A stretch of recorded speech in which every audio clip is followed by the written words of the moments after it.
श्रीगणेश शारदा गुरुभ्यो नमः। नमो हिरण्यबाहवे सेनान्ये दिशांच पतये नमो। नमो वृक्षेभ्यो हरिकेशेभ्यः पशूनां पतये नमो। नमः सस्पिञ्जराय त्विषीमते पतीनां पतये नमो। नमो बब्लुषाय विव्याधिने अन्नानां पतये नमो।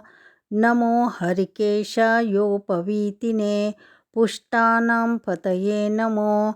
नमो भवस्य हेतै जगतां पतये नमो। नमो रुद्रायातताविने क्षेत्राणां पतये नमो। नमः सूताय हन्ताय वनानां पतये नमो। नमः रोहिताय स्थपतये वृक्षाणां पतये नमो। नमो मन्त्रिणे वाणिजाय कक्षाणां पतये नमो। नमो भुवन्तये वारिवष्कृता यौषधीनां पतये नमो। नमः उच्चैर्घोषायाक्रन्दयते पत्तीनां पतये नमो।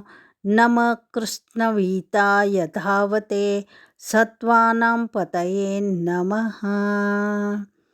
ॐ ज्येष्ठञ्च मा आदिपत्यञ्च मे मन्युच्च मे भामच्च मे मच्च मे अम्बच्च मे जेमा च मे महिमा च मे वरिमा च मे प्रतिमा च मे वश्मा च मे द्रागुया च मे वृद्धञ्च मे वृद्धिश्च मे सत्यञ्च मे श्रद्धा च मे जगच्च मे धनञ्च मे वशश्च मे त्विषिश्च मे क्रीडा च मे मोदश्च मे जातञ्च मे जनिष्यमाणञ्च मे सुक्तञ्च मे सुकृतञ्च मे वित्तञ्च मे वेद्यञ्च मे भूतञ्च मे भविष्यच्च मे सुगञ्च मे सुपतञ्च मा वृद्धञ्च मे वृद्धिश्च मे क्लप्तञ्च मे क्लप्तिश्च मे मतिश्च मे सुमतिश्च मे इति द्वितीयोऽनुवाकः।